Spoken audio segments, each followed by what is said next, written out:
Gentlemen, start your engines. If you're a racing fan, nothing brings more excitement and anticipation than these four simple words. Hello, my name's John Kowalski, and welcome to the greatest moments in the history of NASCAR. Brought to you by Biography Software, the leader in biographical multimedia entertainment software.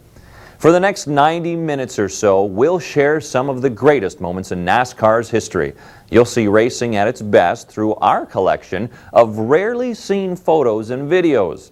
You'll hear actual interviews from the historic Gene Granger Show as Gene talks with some of the sport's greatest legends. And you'll be able to test your NASCAR knowledge from within our Hall of Fame. We'll start this event with a brief history of NASCAR's beginnings in the late 40s and into the 50s. Then we'll move into the 60s and 70s, paved tracks, and of course the Richard Petty era. After that, it's on to the 80s with the legendary Dale Earnhardt and DW, Darrell Waltrip. From there, it's NASCAR in the 90s, America's fastest growing sport. We'll also show you some of the greatest tracks in motorsports and profile a few of NASCAR's greatest drivers. And don't forget the families of NASCAR, names like Allison and Jarrett and Earnhardt. Then we'll go behind the scenes for a look at some of NASCAR's top racing teams. And finally, we'll take a peek into the future with a look at some of the top new drivers. So for now, strap yourself in for a fast ride as we show you some of the greatest moments in the history of NASCAR. In the beginning, racing in the 40s and 50s. You can't talk about the history of NASCAR without devoting a generous portion of your discussion to the France family. NASCAR's entire existence, in fact, is due in large part to the determination and effort of one family member in particular who founded the organization, Big Bill France. William Henry Getty France was born on September the 26th, 1909 in Washington, D.C. At a young age, he became fascinated with the idea of racing automobiles. He married a nurse named Ann Bledsoe in 1931, and 3 years later, the young couple moved to Florida with their new baby boy, William Jr., where Big Bill opened a gas station in Daytona Beach. Racing seemed to be pretty popular in the South, and Big Bill even entered a few races himself. And then he tried something he had never done before. In 1938, he promoted a race. It was a very special kind of race with half the track on the Highway A1A and the other half on Daytona Beach itself. There were a few glitches, but overall the results were encouraging. Big Bill began to see a real potential in racing. France promoted several more races, but then World War II broke out and everything took a back seat to the war effort. When the war was over, France continued with his Daytona Beach races. He saw that this form of racing in which anybody with an American street car could enter had enormous appeal to the average fan. He wanted to organize this stock car racing as a separate class of racing, complete with rules, a race schedule, and everything that went with it. But the reaction of the American Automobile Association, the sanctioning body for special forms of motorsports, was lukewarm at best. France would have to do it on his own. With his vision in mind, France organized a meeting of all those in the racing world who were interested in his idea. In December of 1947, 35 men gathered at the Streamline Hotel in Daytona Beach to begin hammering out a plan. They created a board of governors, and France was chosen as president. Red Voigt was the one who suggested the name of the new organization, NASCAR, the National Association for Stock Car Auto Racing. The first NASCAR race was held on February the 15th, 1948 at the Daytona Beach and Road Course. Red Byron, who was one of the men who participated in the organizational meetings 2 months earlier, won the race. Just 1 week after the event, NASCAR was officially incorporated. Now, although NASCAR was now an official body, it would be more than a year before the first strictly stock race was held. The strictly stock division included American passenger cars with parts limited to only those listed in the manufacturer's catalog. In other words, these were street cars that anyone could buy at a dealership. When NASCAR was first formed, there was only the modified class, which was popular among serious racing enthusiasts, but not with the general public. President Bill France Sr. wanted a new kind of race, one that would appeal to anybody and everybody. After all, he reasoned the average man on the street didn't own a modified car. However, people were always buying cars from dealerships, and consumers were always interested in buying the best product available. So, why not stage races that allowed the public to see how the cars they bought stacked up against the competition? So in the spring of 1949, it was announced that a strictly stock event would be held on June the 19th of that year at a 3/4 mile dirt track in Charlotte, North Carolina. The rules for the cars were simple. It had to be an American-made car with no modifications except an allowable metal plate to protect the right front wheel. Now, little did anyone know that this race would lay down the groundwork for the Grand National Division, which of course ultimately would evolve into the NASCAR Winston Cup Series of today. The event quickly drew 33 drivers with cars from Buick, Cadillac, Chrysler, Ford, Hudson, Kaiser, Lincoln, Mercury, and Oldsmobile. Even more promising was the attendance in the stands on race day, over 13,000. France had been right. When the race began, Atlanta's Flock brothers were the ones to beat. With a qualifying time of a little under 68 miles per hour, Bob Flock had the pole, with brothers Tim in the front row and Fonte at the inside of the third row. But nobody was faster in the race that day than Glenn Dunaway, who drove his 1947 Ford to take the checkered flag with a 3-lap lead over Jim Roper and his 1949 Lincoln. Now, it wasn't until after the race that the technical inspector made an interesting discovery. The rear springs on Dunaway's car had been altered for better stability. Dunaway was promptly disqualified, and Roper was the new winner. Now, knowing he was on a roll, France went ahead and planned 9 more strictly stock races that year, beginning with the 6th race at Martinsville. The new class was named the Grand National Division, the top division in NASCAR's lineup. Red Byron finished this inaugural season with the most points to become NASCAR's first strictly stock champion. The next year, 1950, France increased the number of races to 21, and Bill Rexford took NASCAR's second championship. It was during this second full season that Harold Brazington completed the first paved superspeedway near Darlington, South Carolina.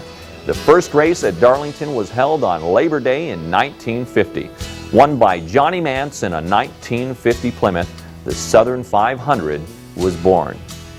With the fledgling NASCAR organization off and running, France turned his attention to promoting the sport and helping it grow from a regional pastime in the southern states to a national presence. He proved to be very creative in his marketing efforts. One such event took place at the Detroit Fairgrounds in 1951, when France proposed a unique way to mark the celebration of the city's 250th anniversary. A 250-mile race with each lap representing 1 year of the city's history. The event, which captured the essence of Detroit's rich automotive heritage, was a resounding success. The Motor City 250 was one of the best things that ever happened to NASCAR. Auto manufacturers were able to grasp the enormous marketing potential of stock car racing. Car companies began touting the success of their vehicles in various NASCAR races and even began supplying high-performance NASCAR-compliant parts to teams in the hopes of boosting performance. This was factory backing in its early stages. Now, toward the mid-1950s, NASCAR's future and the future of auto racing in general became bleak when a couple of high-profile accidents resulted in hysterical legislators calling for laws to ban all forms of motor racing in this country and in other nations. Now, the AAA, the major auto racing governing body in the U.S. throughout the history of the sport, abandoned it. Its contest board reorganized as the United States Auto Club, USAC, and its leaders, along with Big Bill France, helped save the sport with their efforts before the U.S. Congress. 2 things greatly improved NASCAR's image from that point on. One of these was Edward Glenn Fireball Roberts. Roberts had been a NASCAR driver since the Grand National Division's 2nd season. In fact, he almost won the championship that year. His 2nd place finish was the closest he would ever come to winning it. Roberts had already earned 14 of his 32 career victories by the start of the 1958 season. And in a time when auto racing needed a true role model, Roberts filled that order. He brought a youthful charisma to the sport, and his background was that of a talented baseball pitcher and University of Florida engineering student rather than the unsavory pedigree of a bootlegger. In 1958, Roberts put his foot to the floor and wowed fans with one amazing race after another. He led almost half of the laps he ran that year, and in his effort did not go unnoticed by the rest of the world. Here was something to watch, somebody to root for. Now, while Roberts had somewhat redeemed NASCAR and recaptured the interest of its fans, it was 1959 that really reunited America with motorsports. Bill France had realized that in racing, as in many other things, bigger is better. He had devoted a lot of time and energy to building bigger and better tracks. This served two purposes. Bigger tracks meant faster and more exciting races, and they also meant bigger seating areas for more fans and more revenues. For several years, Big Bill had been working on a new track for Daytona. The Southern 500 was the original 500-mile stock car race, and Darlington Raceway was the original Southern Superspeedway. But the Daytona 500 quickly became NASCAR's signature race, and Daytona International Speedway its flagship speedway. The 1959 Daytona 500 represented the inaugural run of the Future Classic race at the new track. The race itself, while exciting to the record crowd that attended that day, was nothing compared to what happened at the checkered flag and the events that ensued over the next 3 days. It was the finish of Lee Petty and Johnny Beauchamp, who crossed the line together with Joe Weatherly's lapped car, that created such turmoil. When NASCAR President Bill France Sr. looked down at the passing cars, he announced that Beauchamp had won the race. Petty, however, insisted that he had won the race, and he was supported by his crew and members of the media, plus a group of fans who were able to witness the close finish from their seats. Meanwhile, Beauchamp took the trip to Victory Lane, where after a brief moment of uncertainty, he contended that he had indeed won the race by about a foot. Petty, however, was fuming. He knew he had won, and he lobbied long and hard to anyone and everyone who would listen to him. Things started to get a little heated up. The debate raged for several hours. Finally, France made a decision: declare the race unofficial until a winner could be determined using the photos and movies of the event. Over the next couple of days, NASCAR acquired every photo and piece of film it could in an effort to settle the matter. As officials began to view the footage, one thing was clear: Petty, not Beauchamp, had won the race. Petty, of course, remained in Daytona pending the outcome. He felt confident that he would be vindicated in the final decision, and he was. Almost 3 days after the finish of the race, France announced that Lee Petty had won the Daytona 500. He also announced that from that point on, a camera would be installed at the finish line and used to determine the winner. Racing in the 60s and 70s. In the 1960s, paved tracks began popping up all around the country, with the first of these being Charlotte Motor Speedway, Marchbank Speedway in California, and the Atlanta International Raceway. This was also a decade for some of the best drivers ever. Several names dominated the Grand National Circuit, including Ned Jarrett, Joe Weatherly, Richard Petty, and David Pearson. But while Pearson's 3 titles in just 4 years during the 60s set a new championship record, nothing compares to what Petty did in 1967. In 49 starts, Petty won 27 races, with a string of 10 straight victories near the end of the year on the way to his second championship. The miraculous season crowned Petty as King Richard in the world of NASCAR. In February of 1963, Dwayne Lewis Lund, nicknamed Tiny Lund, went to the Daytona 500 in the hopes of finding an owner who was willing to give him a chance behind the wheel. Now, while standing around the track with some friends after lunch, a Maserati being tested by Marvin Panch flipped over and burst into flames. Lund, along with drivers Ernie Gahan and Bill Wimble, Steve Petrosick of Firestone, and Holman Moody team mechanic Jerry Rayborn raced over to the burning car and helped free Panch from the twisted metal. Panch was rushed to the hospital with severe burns. During his recovery, the injured driver requested that Lund take his place in the Daytona 500. The Wood brothers agreed, and remarkably, Lund took the checkered flag in his first NASCAR Winston Cup Series race. The 1970s saw some of the biggest changes in NASCAR's history. In 1970, something happened that would catapult NASCAR into homes across America. ABC, which had been showing selected segments of NASCAR races since the early 60s, announced that it would broadcast 9 races. On December 10, 1970, the R.J. Reynolds Tobacco Company announced an agreement with NASCAR in which it would sponsor the Grand National Division. Hereafter, the top NASCAR division would be named the NASCAR Winston Cup Series. The first race under his new arrangement was the Motor Trend 500 on January the 10th, 1971.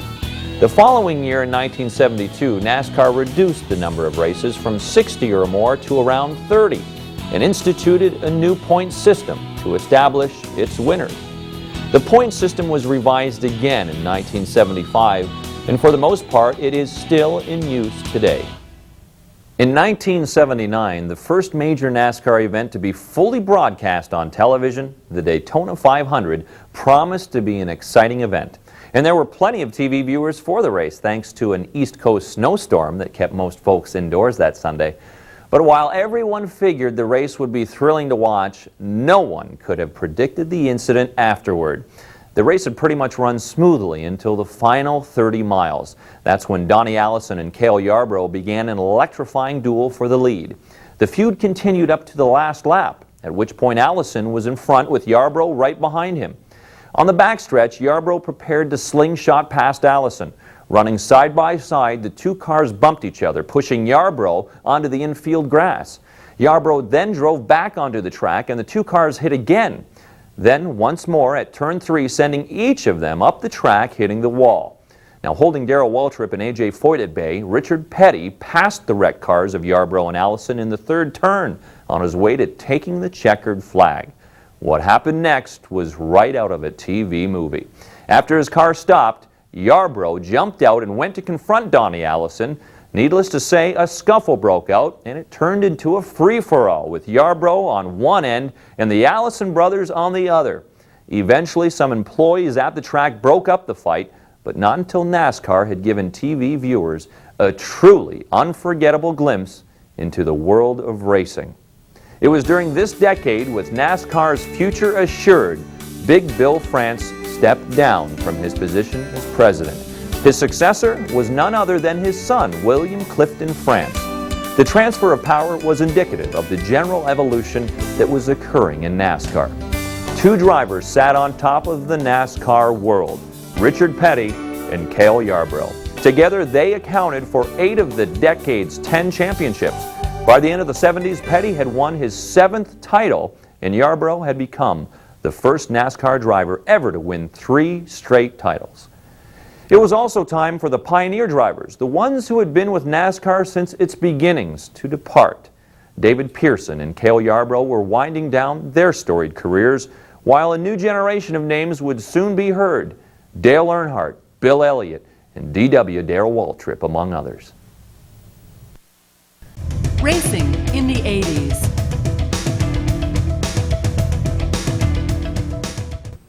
The 1980s marked the beginning of a new era of drivers, led by Dale Earnhardt and Darrell Waltrip, who each won 3 titles during this time. The list of champions in the 80s also included Bobby Allison, Terry Labonte, Bill Elliott, and Rusty Wallace. Along with NASCAR's latest personalities came the advent of cable television, and ESPN was leading the way on that front.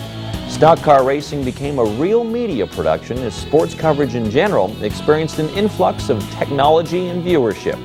For those without cable television, CBS was there with its live coverage of events such as the Daytona 500. One of the most memorable races in the 80s was the 1980 World 600 at Charlotte Motor Speedway, featuring one of the greatest finishes in NASCAR Winston Cup history. The track's new pavement and some bad weather conditions combined to defeat several drivers during the race. Harry Gant was forced out after his 4th blown tire. Dale Earnhardt's blown tire contributed to a 4-car pileup with Cale Yarborough, David Pearson, and Bobby Allison. So it was Benny Parsons and Darrell Waltrip who ended up battling it out, staying side by side and stopping for fuel only once with just 40 laps left in the race. Exiting the pit, Waltrip took the lead and managed to keep it until lap 375. That's when Parsons jumped up to take the lead, but it didn't last long, and the pair swapped the front position 5 more times before the end of the race. In the final lap, Parsons grabbed the lead for the last time and won the race by just a half a car length. As if the Allison family hadn't made their presence known in NASCAR already, they definitely did at the 1988 Daytona 500. Darrell Waltrip initially held the lead for 69 laps, but was forced to give it up when his engine gave out with only 15 laps remaining. This left Bobby Allison and Davey Allison to battle it out for the checkered flag. Davey rode Bobby's bumper and made an attempt to take the lead in the third turn, but Bobby held strong. Bobby captured the win, his third at the Daytona 500, and set a record as the oldest driver to win a NASCAR Series race. This win topped off his victories earlier in the week in the 125-mile qualifying race and Goody's 300 for the Busch Series, making this the most incredible speed weeks of his career. Late in the decade marked Darrell Waltrip's 17th attempt to win the prestigious Daytona 500. Coming down to the last 20 laps, Dale Earnhardt and Ken Schrader led the pack. On lap 190, they both pitted, while Alan Kulwicki and Darrell Waltrip took over. It was a tight race until lap 197, when Kulwicki blew a tire. Waltrip was now in front and all alone. Waltrip faced a dilemma. He was due for refueling, but if he took the time to do so, he risked losing his best chance ever of winning the race he'd never won. Ignoring the waves of his crew chief, Waltrip pushed on. With just 22 gallons of fuel, Waltrip ran the last 53 laps. When his fuel pressure plummeted to 0, he started weaving the car back and forth across the track to push the last few drops of precious liquid into the fuel line. He knew that if his car sputtered, he was through. Through determination and sheer luck, somehow Waltrip held on to take the checkered flag on barely enough fumes to keep his car running. Racing in the 90s. The 1990s transformed NASCAR from a loose collection of drivers and fast cars into a national pastime. Suddenly, the NASCAR Winston Cup Series was finding fans in every segment of society, with more joining the ranks every day. NASCAR-related merchandise was flooding the market, and people were snatching it up. On the media front, the competition between two of the major broadcast networks, CBS and ABC, and cable outlets, ESPN, TNN, and TBS, intensified, bringing heightened exposure and revenue to the sport. Within a few short years of Bill France Sr.'s death in 1992, the NASCAR Winston Cup Series was drawing nearly 6 million fans to its 31 races, under the careful guidance of Bill Jr. This was also the decade for racing brothers Ward and Jeff Burton, and names like Tony Stewart, Sterling Marlin, Bobby Labonte, Dale Jarrett, Jimmy Spencer, and one driver who began his ascent to the NASCAR elite, Jeff Gordon. But the rest of the attention belonged to Dale Earnhardt, who in 1994 claimed his 7th NASCAR Winston Cup Series championship to tie Richard Petty for most championships ever won. One of the most memorable races in the 90s was the 1993 Daytona 500, where Dale Jarrett managed to fend off a challenging Dale Earnhardt for the win. Dale's father, Ned, was the announcer that day, and his broadcast of his own son winning the race ranks as one of the most emotional races ever run in NASCAR history. Up until 1994, the only race ever held at the Indianapolis Motor Speedway was the Indianapolis 500. But with the advent of the Brickyard 400, NASCAR Winston Cup racing finally came to the storied track. And oh, what a race. It was won by a Hoosier favorite, California-born Jeff Gordon, who grew up in nearby Pittsboro, Indiana. In May, Gordon had won his first NASCAR Winston Cup victory in the Coca-Cola World 600 at Charlotte. At first, the car to beat was that of Jeffrey Bodine, who had the lead through the first 100 laps. Unfortunately, brother Brett Bodine tapped Jeffrey's car, ending his hopes for a win. Young Jeff Gordon, who just managed to get around Bodine's whirling vehicle, suddenly found himself in the lead. At that point, Gordon thought that he'd have no trouble winning the race. He figured that all he had to do was keep calm and not make any mistakes. And after he began to pull away from Bodine, It looked like everything was going to go as smoothly as planned. But then another driver came up fast. Veteran Ernie Irving, accompanied by a cluster of other drivers. The crowd of 300,000 watched as Irvin battled Gordon for almost 24 laps, swapping the lead several times. Each time one pulled ahead, the other would creep up beneath the leader's rear spoiler to loosen up the forward car. Then with just 4 laps to go, Irvin blew a tire, which put him out of the running. Gordon charged on and never looked back. He took the checkered flag with Brett Bodine a close second. It was only Gordon's second Winston Cup victory, and it came at the first ever Winston Cup race held at Indianapolis. Gordon, filled with emotion following the historic event, took an extra victory lap. He needed it. He had also just won a single race record purse of $613,000. When you ask people about the biggest race of the 90s, many, if not most, will point to the 1998 Daytona 500. Ever since his 1979 rookie season, Dale Earnhardt had wanted to win the Daytona 500. Having 7 NASCAR Winston Cup Series championships under his belt and wins at just about every track in the country, the prestigious Daytona 500 still eluded his list of accomplishments.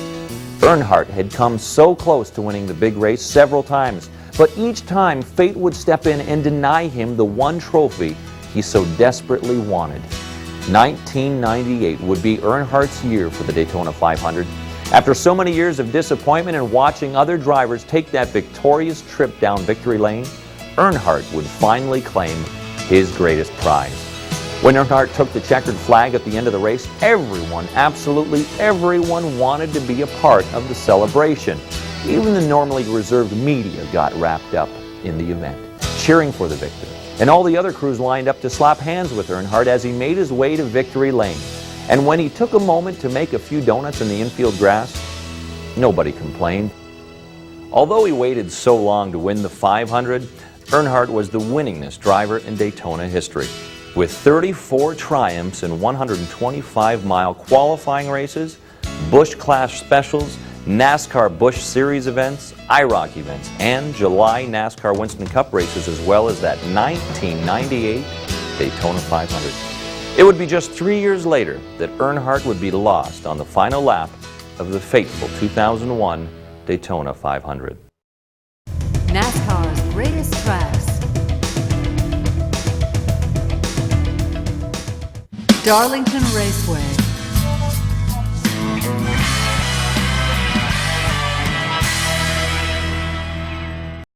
In 1950, most thought Harold Brasington was more than a little crazy when he announced his plans to build a big paved track in a rural South Carolina tobacco field. But Harold remained undaunted, and he worked on the 1.25 mile speedway diligently. However, he did run into one roadblock that is evident in the track's design. During construction, Brasington wanted to have sweeping turns all around, but a stubborn farmer didn't want to sell his fish pond that sat right in the way of the proposed track. So Harold had to pinch that end of the track to fit in the allocated spot, creating the egg-shaped oval we know today. To this day, the fish pond remains, and so does the track's unique design. The 1.25 mile asphalt oval was ready for opening on schedule on Labor Day, Monday, September the 4th. In the inaugural event, Brasington, with the help of Bill France, assembled a 75-car field to compete for a $25,000 purse in the inaugural running of the Southern 500. Qualifying went on for 2 weeks. Ironically, Johnny Mance, the slowest qualifier for the event, drove his Plymouth to victory with a 9-lap margin. Fireball Roberts came in second, with Red Byron a close third. The banking on the track's turns was steepest at the top edge. In the early days, many drivers stayed on the nearly flat inside of the track, but the more daring ones found the going faster at the top, near the steel guardrail. Often the right rear fenders of the faster cars would scrape against the barrier, creating what came to be known as the Darlington Stripe. On Labor Day weekend in 1951, the track earned its own spot in NASCAR history.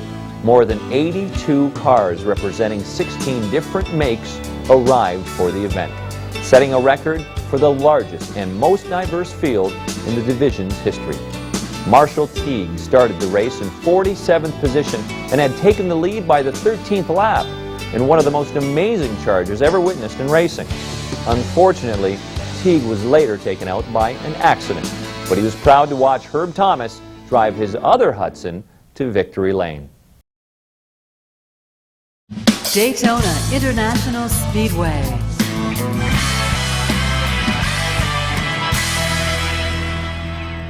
Daytona International Speedway is said to be the most famous track in NASCAR, hosting the granddaddy of stock car racing, the Daytona 500. Daytona Beach is where NASCAR was transformed from a dream to a reality. Bill France had an idea to move the storied track from the sands of Daytona Beach to a fast, high-banked asphalt track. It was only natural that Daytona Beach be chosen for NASCAR's flagship track. This was, after all, the site of NASCAR's first race, which was run on the old beach in road course February the 15th in 1948. The flat, hard-packed sand along the ocean's edge was also the former home of the land speed trials, and many records have been made and fallen here. After spending nearly 5 years to obtain financing and local support, Bill France broke ground for the construction of Daytona International Speedway on November the 25th, 1957. Initial cost of the project was put at about $3 million. 16 days earlier, France announced that the Daytona International Speedway Corporation was being organized and construction on the track would start within 30 days. He said the first race would be 500 miles and sanctioned by NASCAR, and that the race would be held 475 days from today on February the 22nd, 1959. You know what it was? The track included 31-degree turns, a D-shaped front straight, and a 3,000-foot back straightaway. It was wide and fast, and it was made for those looking for competition speed. Cotton Owens was the top qualifier for the inaugural running of the Daytona 500 in 1959 with a speed of 143 miles per hour, proving that the Speedway was not for the faint of heart. 59 cars started the race, but only 3 were a part of the dramatic finish: Lee Petty, Johnny Beauchamp, and Joe Weatherly. It took officials 3 days of studying still photography and video footage before Petty was determined the winner. Race fans know that Daytona Beach has more to offer than just the Daytona 500. Daytona International Speedway also hosts several other high-profile events, such as the Pepsi 400 and Speed Weeks. Speed Weeks has gained much attention as a 2-week racing event held each February. The annual series of events kicks off with the Rolex 24, a 24-hour sports car race of endurance followed by Bud Pole qualifying, the Bud Shootout, the Automobile Racing Club of America race, and twin 125-mile qualifying races. The 2-week event wraps up with the NASCAR Craftsman Truck and NASCAR Busch Series. Then finally, the granddaddy of them all, the Daytona 500. It's a great 2 weeks of racing. Lowe's Motor Speedway.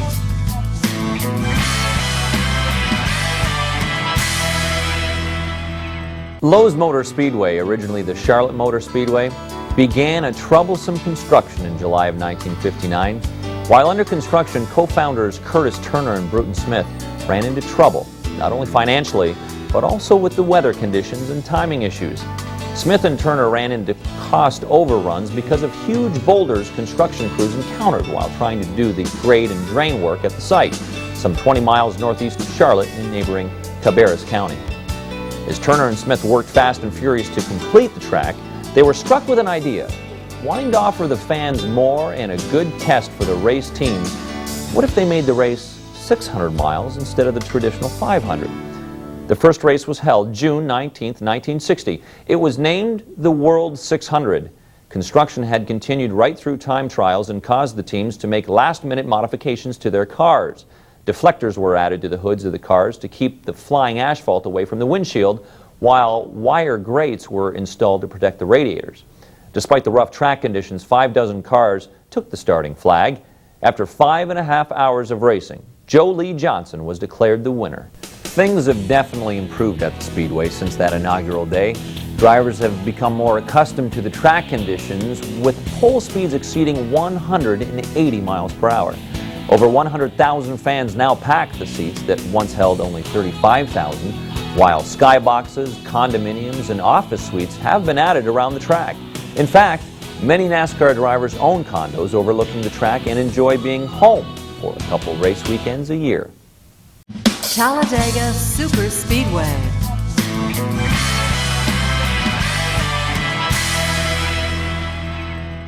Bill France headed the construction of this larger version of his Daytona International Speedway on the site of an Army air base and opened the track in 1969, calling it Alabama International Motor Speedway.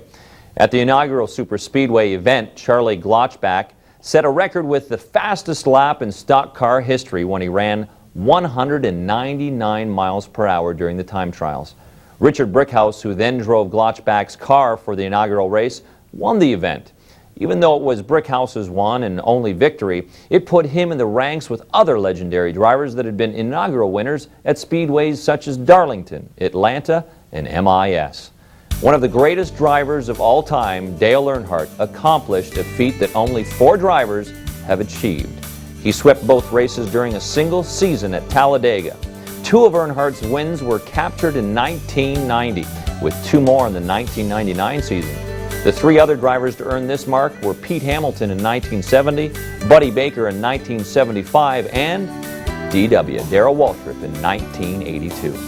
One of the more recent changes at the track came in 1987 with the announcement that all competitive engines would require carburetor restrictor plates for safety. NASCAR's greatest drivers. Bobby Allison.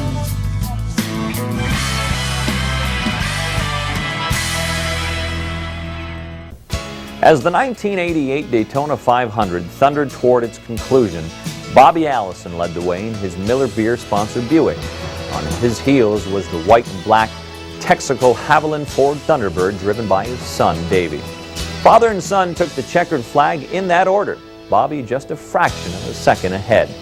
Not only was it the first father-son 1-2 finish in NASCAR Winston Cup racing in 28 years, it was the first victory ever scored by a driver in his 50s. Allison, a 2-time winner of the 500, turned 50 a little more than 2 months before he got his 3rd win in the Daytona Classic. Just 4 months later, though, one of NASCAR's greatest careers would be finished. Allison was injured in a crash on June 19, 1988 at Pocono Raceway, and it took years before he recovered and returned to the scene as a team owner. Even tougher blows for Allison were in store. Davey Allison was destined to die from injuries suffered in a helicopter crash in July 1993, not quite a year after his younger brother Clifford was lost in a crash during practice at Michigan International Speedway. Those tragedies were much more trying than any of the tribulations Allison had endured. But if any driver had a star-crossed career, it was him. Allison finished 2nd in driver point standings 5 times before finally claiming a title of his own in 1983. The Miami-born driver called his own shots and stood on his own principles, several times severing relationships with well-funded teams to drive his own equipment and never hesitating to speak his mind or back down in any other way in confrontation.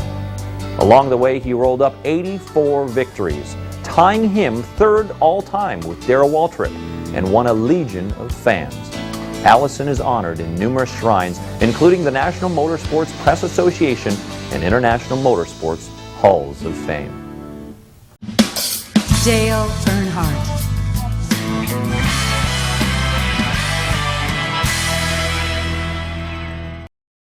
NASCAR racing has had many stars over the more than 50 years of its history, but it can be stated with certainty that none compares to Dale Earnhardt. The loss of Earnhardt in an accident on the final lap of the 2001 Daytona 500 had worldwide repercussions. The famous Intimidator and his black #3 Goodwrench Chevrolet transcended mere regional or national recognition. He was more than his 7 championships and 76 race victories, more than his Brickyard 400, long-awaited Daytona 500, and other major race triumphs. He was a polarizing figure about whom few were ambivalent. Many worshipped him, some didn't, but all respected him.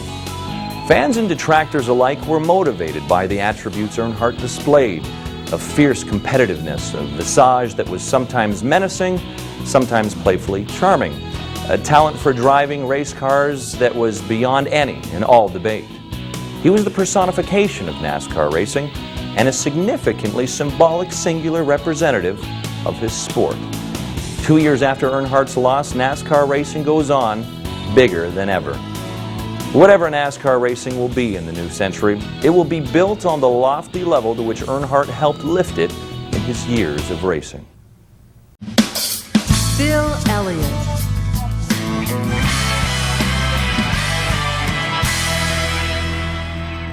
To those who thought Bill Elliott was over the hill, who believed the 2001 season-ending victory at Homestead Miami Speedway was a fluke, who thought Ray Evernham was nuts to name Elliott the centerpiece of his new Dodge racing team, guess again. Awesome Bill is awesome still. It should be pointed out that even among those who had such negative thoughts about the status of his career, a good many remained fans of Elliott.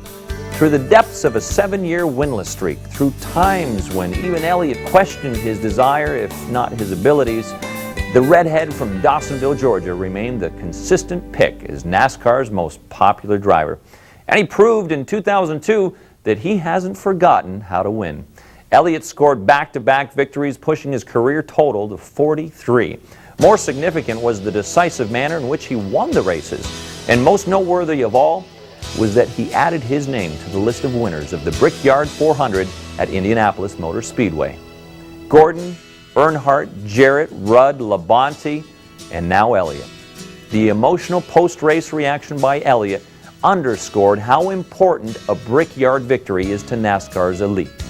Elliott already had a resume filled with victories in races such as the Daytona 500, Winston 500, the Southern 500, and others. But he was overjoyed to take the checkered flag at Indy. Young drivers are rising to the forefront, and Elliott is not the only veteran driver looking over his shoulder, but he takes it in stride. In recent years, Elliott, who holds the NASCAR all-time qualifying speed record with a little over 212 mile-per-hour laps at Talladega in 1987, has rediscovered his short track roots and enjoys racing a dirt late model stock car when time permits. That, along with the comfort level he has reached in working with Evernham, make this the best of times for the fastest man in NASCAR history. Tim Flock.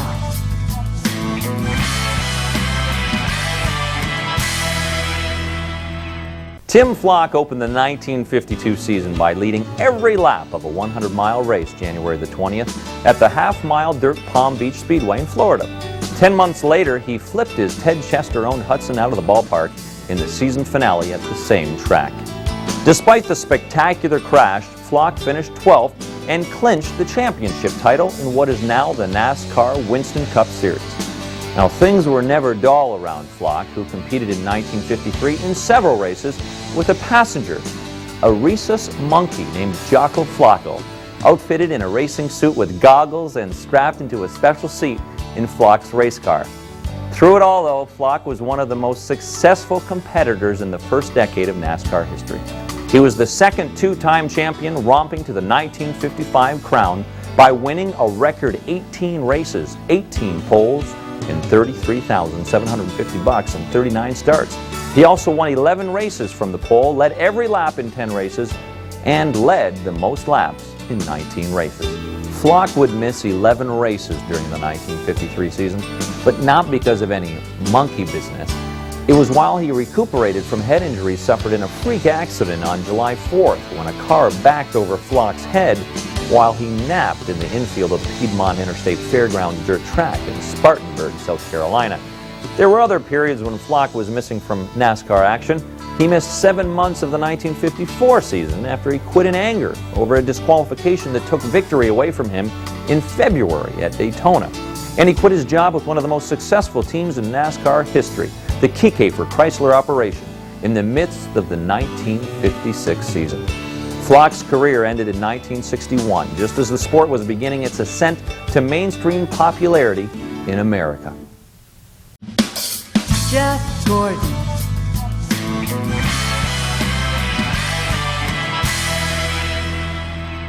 He had an uncharacteristic slump and extended streak without a victory early in 2002. And as the season progressed towards its conclusion, he failed to defend his 2001 NASCAR Winston Cup Championship title. But Jeff Gordon is still king of the mountain as NASCAR racing roars on into the new century. Not many drivers would consider a season with 3 victories and a top 5 points finish a bad season, but for someone with a resume like Gordon's, a performance like 2002 was a bit of a letdown. The year before, when Gordon claimed his 4th championship, he joined an elite group of drivers who have won more than 3 titles. The group includes only 7-time champs Richard Petty and Dale Earnhardt and Gordon. The 4th title represented a comeback of sorts for Gordon, who had won only 10 races the past 2 seasons and finished a mere 6th and 9th in driver points in 1999 and 2000. Those performances, excellent by most standards, happened to come on the heels of a 4-year romp in which Gordon won 40 of 127 races and 3 of 4 championships. Gordon earned his first championship the hard way in 1995, edging Earnhardt, who was trying to win a record 8th title and 5th in 6 years.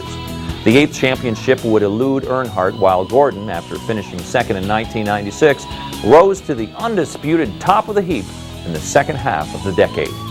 He forever left behind the nickname Earnhardt bestowed upon him, Wonder Boy, when Gordon arrived in NASCAR as a fresh-faced youngster with tremendous expectations. The nickname was intended to aggravate Gordon, and it did get under his skin until Gordon celebrated his first championship by toasting Earnhardt with a champagne glass full of milk. From that moment on, they were peers with different personalities and from different generations, but classic sports rivals with a mutual respect for each other. Dale Jarrett.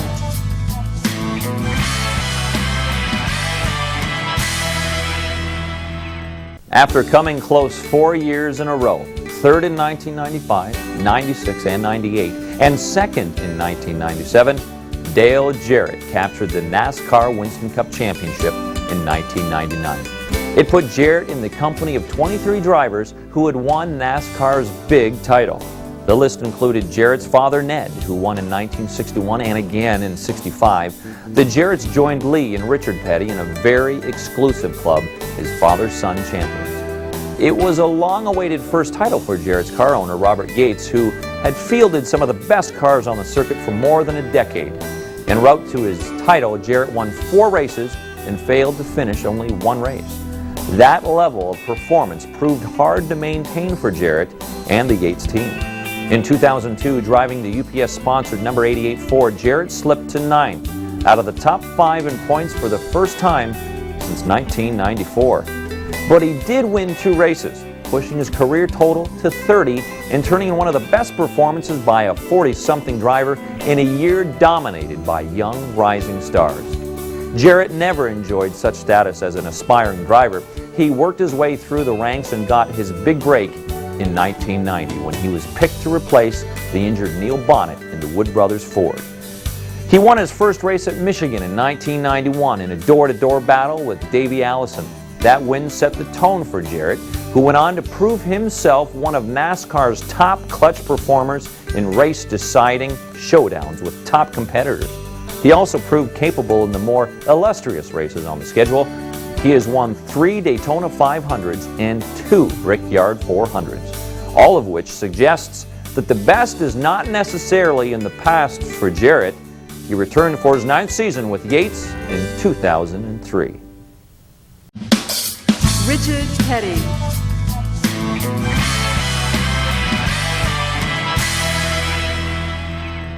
It can be argued that no driver played a more important role in laying down the foundation for modern NASCAR racing than Richard Petty. Petty, often compared to golfer Arnold Palmer, rose to stardom as stock car racing began to move into national prominence in the 1960s and 70s. Just as Palmer had Jack Nicklaus for a rival, Petty had David Pearson. The two battled each other for supremacy and helped build each other's legend. Petty is the elder son of 3-time champion Lee Petty, winner of the inaugural Daytona 500 in 1959. He emerged from a considerable shadow. Richard Petty was more than a prodigious winner. He was also an affable ambassador, a fast-driving version of Sheriff Andy Taylor of Mayberry. He helped change the image of race car drivers from greasy hoodlums to good citizens with great potential as corporate spokesmen. In 1964, Petty won the first of 7 Daytona 500 victories. He went on that year to win the first of 7 NASCAR Winston Cup Championship titles, launching his career in a time when the schedule included as many as 60 races a year. Petty competed in nearly all the events and won a phenomenal 200 times. In 1967, he won a series record 27 of 48 races, including a streak of 10 in a row. Petty scored his 200th and final career victory at Daytona on July 4th, 1984, winning a stirring duel by inches over Cale Yarborough in a side-by-side finish. President Ronald Reagan was watching from the press box and met Petty after the race. Petty retired 8 seasons later. Tragedy struck the Petty family in 2000. Patriarch Lee passed away at age 86, and the family's 4th-generation driver, 19-year-old Adam Petty, was lost in a racing accident just a month after his great-grandfather's death. Kyle Petty, Richard's son and winner of 8 races in his own driving career, keeps the Petty Enterprises operation going more than a half-century after it was established. Darrell Waltrip.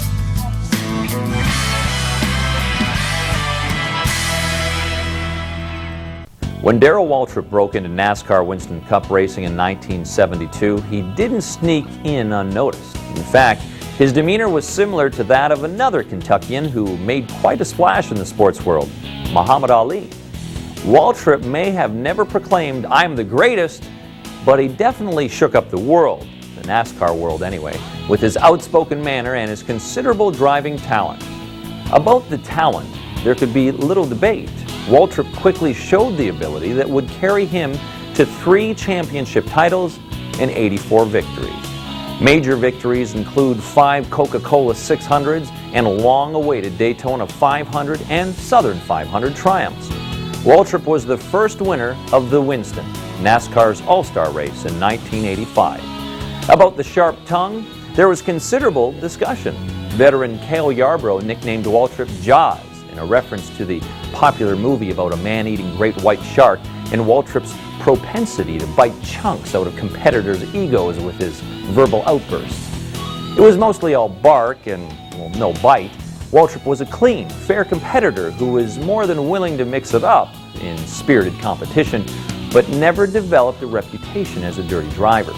And in May 1989, when a bump from Rusty Wallace sent Waltrip spinning out of the lead in the Winston, fans who had previously booed old DW suddenly saw him as the good guy, and his popularity soared. Waltrip helped establish the DeGard team as a contender, winning 26 races in Gatorade-sponsored cars, and drove for some of NASCAR's most successful car owners, including Rick Hendrick. But he had his greatest success in a 6-year stint with the legendary Junior Johnson, winning all 3 championship titles in Johnson's cars.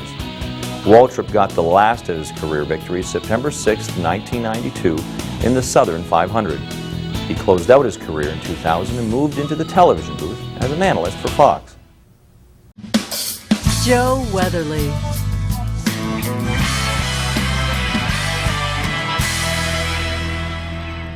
Fun-loving, practical-joking, hyper-superstitious Joe Weatherly was the life of the party. But he was something to admire, not a joke when he climbed into the cockpit of a race car. Weatherly, as his 24 victories and 2 championships attest, was a plenty serious racer. He just never let it get in the way of a good time.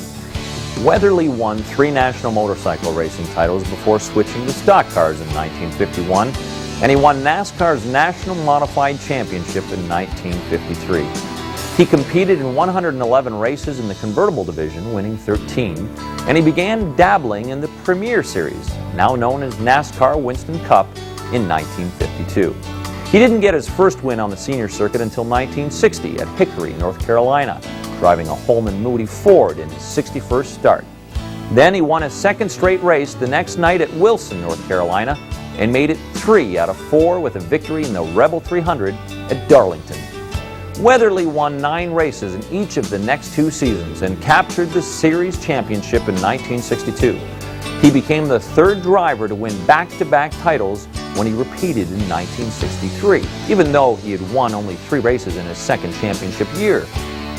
The sidekick of Curtis Pops Turner, Little Joe, was a master dirt track racer, but he also showed excellence on larger, faster paved speedways.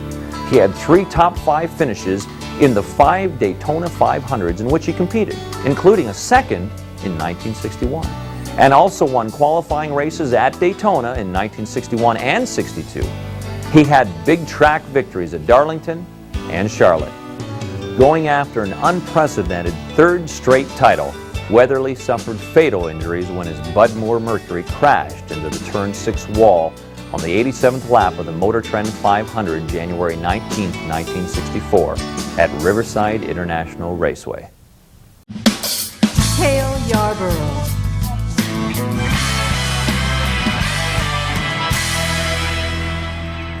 As a youngster, he would sneak in and watch in awe as stock cars roared around Darlington Raceway, not far from his Sardis, South Carolina home.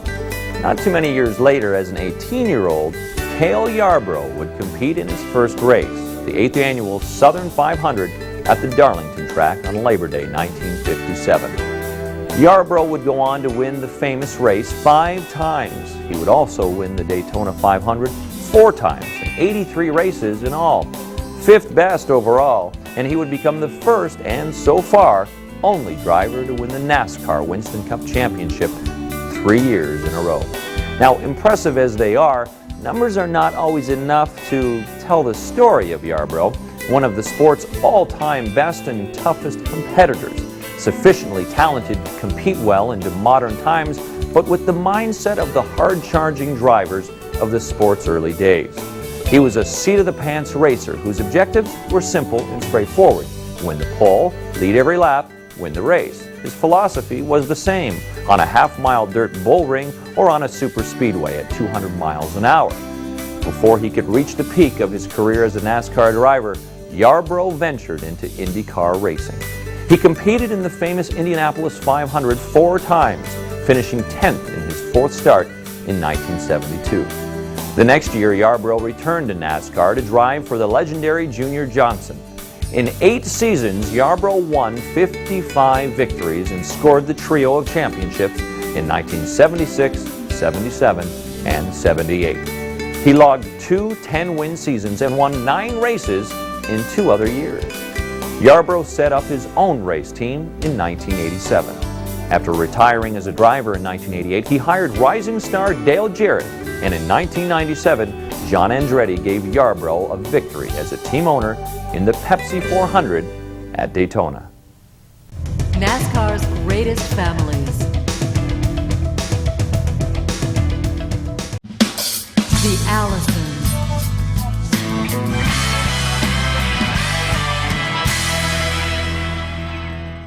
Perhaps no family in NASCAR has ever seen more tragedy amid their triumphs than the Allisons, whose elder members helped create that notorious band of highly successful drivers known as the Alabama Gang. Bobby and Donnie Allison loved to race. Bobby, who had wanted to be a driver ever since witnessing his first stock car event as a kid, started while still in high school at tracks in the Miami area. Bobby raced under an assumed name to keep his avocation secret. He won his first race in the amateur division at Hialeah Speedway, earning a whopping $12. Although the purse wasn't much, Bobby knew he had found his calling. After convincing his parents to let him continue racing, no small feat, Bobby set out to make his name in racing, taking every opportunity to compete at the local tracks. Before long, Donnie joined in. Then one day, Bobby and Donnie traveled to Alabama to try out the tracks there and came home with more money than they'd ever seen from the Florida tracks. Excited about the endless possibilities, they convinced a longtime friend, Red Farmer, to go back with them, and the success that followed is legendary. Hueytown, west of Birmingham, became the family's adopted home, and racing's Alabama Gang was born. During that time, there were many races where the Allisons and Farmer would end up taking first, second, and third place. Local competitors around the Mid-South would see the 3 cars being hauled in the gate and start grumbling. There comes that Alabama Gang again, and a nickname was born. The late 60s and early 70s were very good to Donnie Allison. In 1967, during Donnie's first full year of racing, he took 4 of top 5 and 7 top 10s to capture NASCAR Rookie of the Year honors. During a 5-year stretch, Donnie started 71 races and came away with 6 wins and 34 top 5 finishes. And being the competitive driver that he was, Donnie drove in both open-wheel and stock car events. In May 1970, he finished 4th in the Indianapolis 500 and a few days later won the World 600 at Charlotte. Bobby also tried his hand at Indy, but he concentrated mainly on stock cars. He is tied for 3rd on the all-time list with 84 Winston Cup victories, and he holds one record that may never be broken. He held the lead at least once in 39 consecutive races. His battles on the track with Richard Petty provided some of the most captivating racing the sport has ever seen. In the early 1980s, another classic feud developed in NASCAR's history, this time between Bobby and Darrell Waltrip. Up to this point, Bobby had never won the NASCAR Winston Cup Series championship, and in 1981 he was determined to do so. Bobby seemed to be on his way that year, but a late season charge by Waltrip spoiled his hopes. Then in 1982, the same thing happened, and Waltrip again won with a late season rally. For the 2nd year in a row, and the 4th time since 1972, Allison was 2nd. In 1983, Allison finally captured the prize he'd always wanted, a Winston Cup championship. Prior to Bobby's championship, another Allison was beginning to make his presence known. Davey Allison, Bobby's son, had always wanted to follow the path of his father. His career really started when he began working in his father's shop, learning the ins and outs of cars and driving in various local races. Davey's break came shortly after he began driving in limited sportsman events. Frustrated with his nephew's uphill battle to field a quality car, Donnie supplied Davey with a Chevy Nova frame that he could really build upon. The results were immediate. Davey assembled his new car and then won the first 2 races he entered. Now there was a new gang in town, the Peach Fuzz Gang, comprised of Davey and his boyhood friends. With a good ride and a crew of his own, and under the direction of his grandfather, Edmund "Pop" Allison, Davey started to tear up the ARCA circuit and make his own splash in the NASCAR Winston Cup Series. Winning 4 ARCA races in 1983 and taking home the ARCA Rookie of the Year honors in 1984, Davey substituted in 3 NASCAR Winston Cup Series events in 1985 and grabbed a top 10 finish on his way to the show. In 1987, Davey Allison qualified on the front row of the Daytona 500, the first rookie to accomplish that feat. 2 months later, Davey won his first NASCAR Winston Cup Series race at Talladega. By the end of his rookie season, Davey had won 2 races, earned 5 poles, taken 9 top 5s, and earned the Ray Bestis Rookie of the Year award.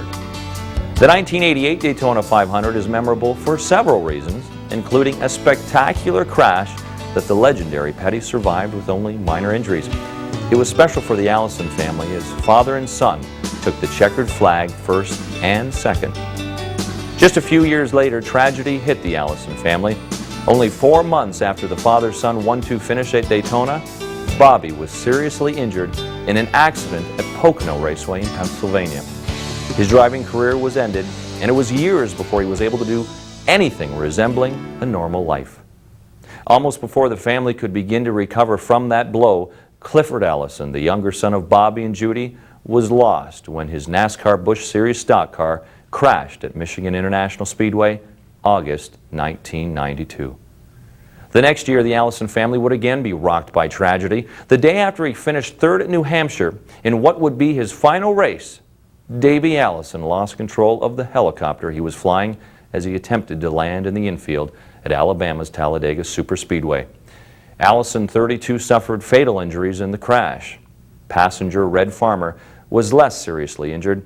Not only was it in the end of Allison's brilliant but brief career, it ended a long presence of the Allison family name in NASCAR racing. The Earnhardts.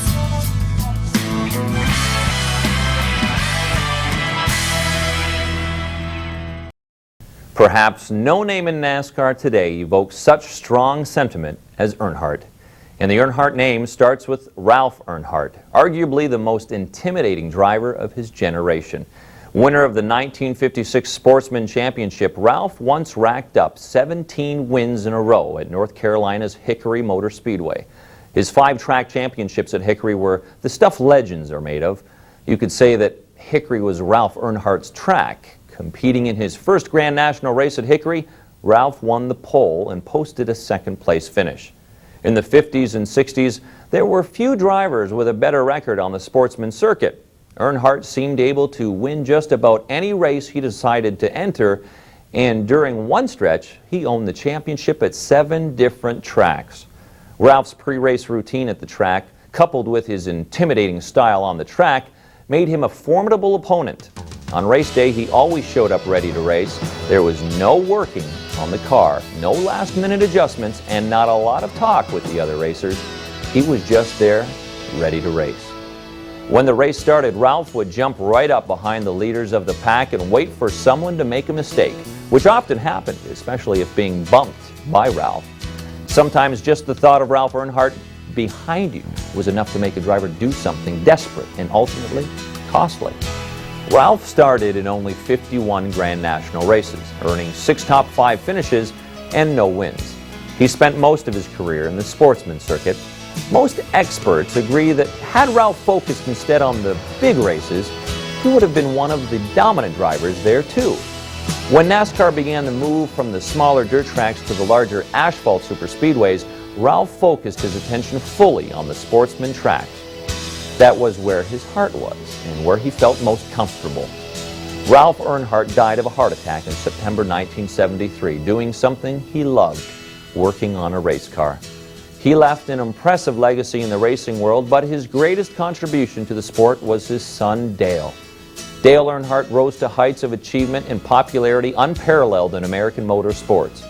While his father had built a reputation as an intimidating driver, Dale Earnhardt was known as the Intimidator. Taught by his father early on to establish your territory, Dale adopted that strategy to the extreme, and it became his trademark style. Dale never gave anyone an inch. Until his father's death, Dale had been a little unsure about his future as a driver and occasionally explored other career avenues. But the specter of having a normal job, combined with losing the greatest influence in his life, seemed to harden Dale's resolve in becoming the best he could be in the world of racing. In 1978, Earnhardt scored his first top 5 finish, 4th in the Dixie 400 at Atlanta.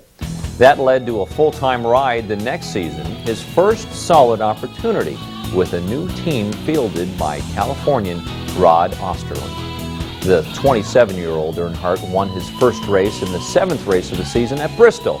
Despite missing some races because of injuries sustained in a crash at Pocono late in the year, he rolled to Rookie of the Year honors. The next year, 1980, Dale achieved what had previously been unachievable. Continuing on his torrid pace, he became the first driver ever to win the Rookie Award and NASCAR Winston Cup Series Championship in consecutive seasons. He finished the year with 5 wins, 19 top 5s, and 24 top 10s. It would be the first of a record-tying 7 championships for Dale, whose black number 3 Chevrolet Monte Carlo would become one of the most recognized symbols of NASCAR.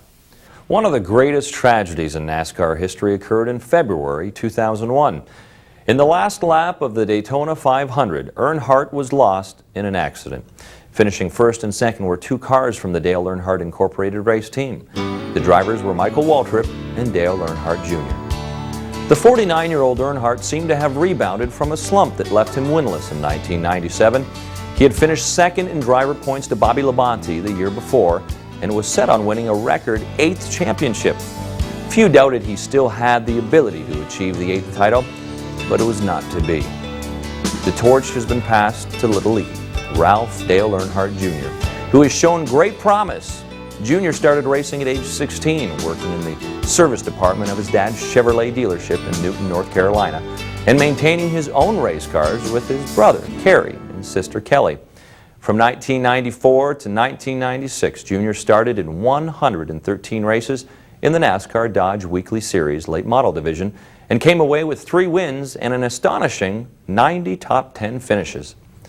In 1997, Little E moved up to the NASCAR Busch Series and won consecutive championships in 1998 and 99.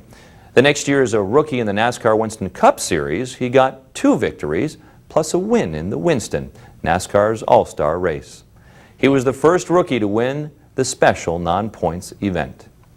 Meanwhile, brother Kerry has landed a full-time NASCAR Busch Series ride with a team co-owned by former Pittsburgh Steelers quarterback Terry Bradshaw. The Earnhardt name lives on in its 3rd generation. The Jarretts.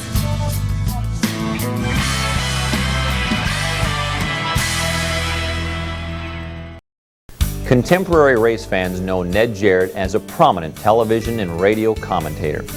Most know that Jarrett, now retired from his broadcasting career, won 2 NASCAR Winston Cup Series championship titles, and that his son Dale is one of the top stars of the sport. The Jarrett family's roots in the sport are deep. Ned, showing an early knack for making money from various business ventures, took his business-like approach to the fledgling sport of stock car racing in the 1950s. He became one of the top drivers in the sport before retiring at the peak of his career in 1966. Ned had a style that was markedly different from many other drivers of his era. He preferred to think his way through a race instead of relying on sheer muscle. Over the years, he was tagged with the nickname Gentleman Ned for his non-confrontational way of winning races. It seemed to work for Ned. By the end of the 50s, he had won 2 sportsman championships. Like most every move he made, Jarrett's decision to try the Grand National ranks was a logical business-based decision. Jarrett was making good money racing in the sportsman division, but felt there was a bigger prize to be had in the long run in Grand National. In 1961, Ned won the championship title. That led to a relationship with Ford and a secure place among the factory-backed drivers who dominated the sport in the 1960s. Jarrett, driving for brothers Bondi, Walter, and Nicky Long of Camden, South Carolina, had his best season in 1965, winning 13 races, including the Southern 500, by a whopping 14 laps over second-place Buck Baker in capturing his 2nd championship. The next year, Ned began to look beyond racing and toward the security of his family. At the young age of 34, Ned Jarrett retired from competitive racing after October's race at Rockingham. He is the only driver ever to retire as the defending NASCAR Grand National champion. Growing up in the Jarrett household meant spending many afternoons at the track. Such was the norm for Glenn and Dale Jarrett and their sister Patty. Both sons would follow in their father's footsteps. Glenn gave racing a try and then turned to broadcasting, while Dale, a star athlete in high school, turned to local short track racing. Like his father, Dale ran his first race at Hickory in 1977. He won the Limited Sportsman Division Rookie of the Year at that track. Dale's career had begun. In 1982, Dale was a regular in the NASCAR Busch Series. It was soon obvious that Dale had a lot of the characteristics of his father, the same intelligent, reasoned approach to racing that had made Ned Jarrett a legend. Joining the Wood brothers, Dale won his first NASCAR Winston Cup Series race at the Michigan International Speedway in 1991. Then in 1992, his big break came when he was asked to race for former Washington Redskins coach Joe Gibbs. The arrangement proved to be a good one. That next year, Dale qualified 2nd for the Daytona 500. This set the stage for one of the most poignant moments in NASCAR history, and a truly memorable one for the Jarrett family. With Ned Jarrett in the booth announcing the race, his son held off the challenges of NASCAR's famous intimidator, Dale Earnhardt, and narrowly won this most prestigious of races. It was a tearful, joyous moment as Ned watched his son cross the finish line. In the coming years, the scene would be repeated as Dale Jarrett picked up 2nd and 3rd wins in the Daytona Classic. In 1999, Dale had his best year ever and won the NASCAR Winston Cup Series championship. Together with his dad, they became only the 2nd father-son duo to win the championship, joining Lee and Richard Petty. In 1991, carrying on the Jarrett legacy, Jason, Dale's son, entered racing. Like his father and his grandfather, Jason found himself racing at Hickory also. And in 1994, Jason won Hickory's Limited Sportsman Division Rookie of the Year award, just like his father. The Pettys.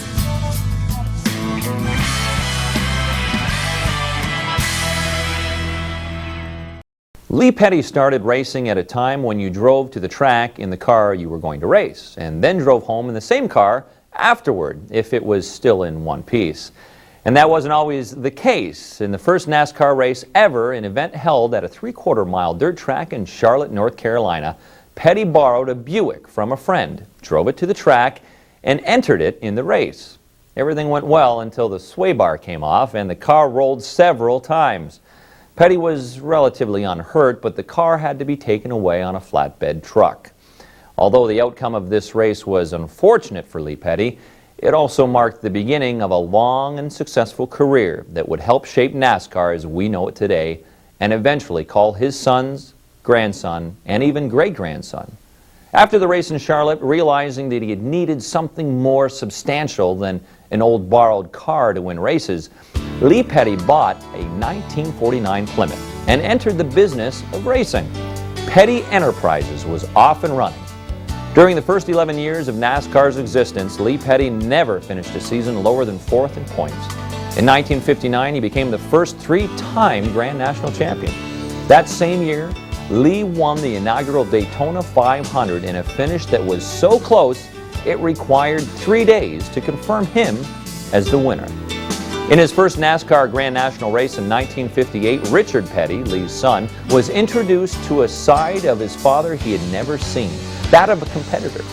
As Lee Petty and Cotton Owens were battling for position, they came upon young Richard, whom they were in the process of lapping.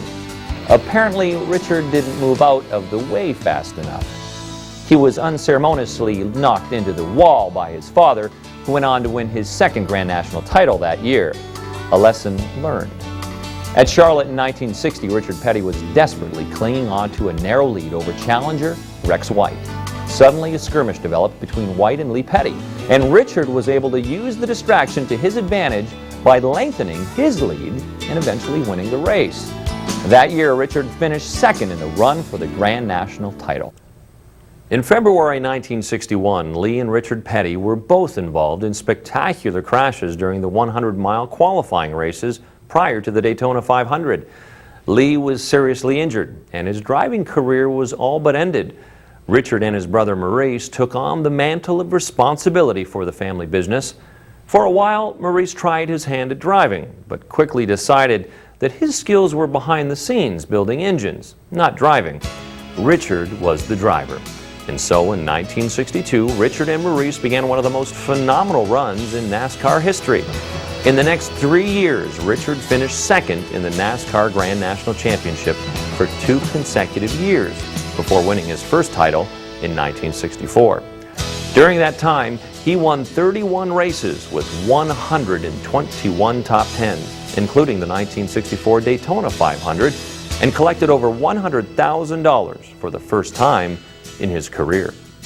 In 1967, when there were as many as 60 or more races each year, Richard Petty accomplished a feat that likely will never be equaled in NASCAR. He won 27 of 48 starts, including a victory streak of 10 races in a row. Petty won his second championship that year and began to be known as King Richard. Things continued well for Petty through 1979 when he won his 7th championship. That was the year that a new Petty emerged on the scene, Richard's son Kyle. A more easygoing and liberal personality than his father, Kyle Petty began his career by winning an ARCA race just days before the Daytona 500, which his father won by holding off Darrell Waltrip on the last lap. It was the 6th of 7 Daytona 500s Petty would claim. Richard Petty's last year of racing was 1992. At age 55, he had accumulated 200 NASCAR Winston Cup victories.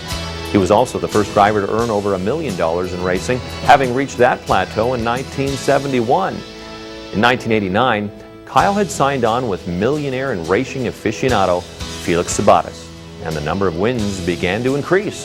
His success with Sabates included 2 fifth-place NASCAR Winston Cup Series points finishes. Then in 1991, at a race in Talladega, Kyle sustained a broken leg, which sidelined him for half the season. Perhaps this was an indication of things to come. After he recovered, Kyle spent a few more seasons with Sabates and then things started downhill. After several mediocre seasons and only one win, Kyle left Sabatis. In 1997, Kyle Petty rejoined the family business. It would be soon after this long-awaited reunion that another Petty would begin his brief but colorful career, Kyle's son Adam, and become the first fourth-generation sports figure. Adam raced short-track late-model stock cars before moving up to a regional series, and he won his first race in June 1998. A few months later, Adam entered his first race on a major speedway, an ARCA stock car event at Charlotte Motor Speedway. Like his dad had done in 1979, Adam won his ARCA debut and thus became that series' youngest winner. Adam made his NASCAR Winston Cup Series debut at Texas Motor Speedway in April 2000. It looked as if the newest member of the Petty racing clan was in the earliest stages of a long and successful racing career. Adam was to be the centerpiece of the Petty Enterprises team as it returned to Dodge in 2001. But it was not to be. In May of 2000, Adam Petty was lost while taking a practice run at New Hampshire International Speedway. The accident closed prematurely another chapter in the remarkable history of the Petty family. Behind the scenes.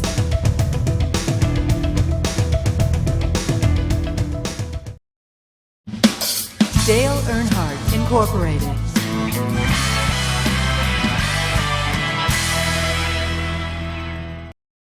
In 1982, NASCAR officials reorganized the NASCAR Sportsman Division into what is now the NASCAR Busch Series, a touring league one step below the Premier Series.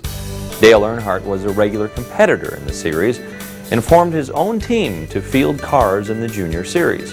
That team grew into Dale Earnhardt Incorporated. Earnhardt won the first race in the new series at Daytona in February 1982.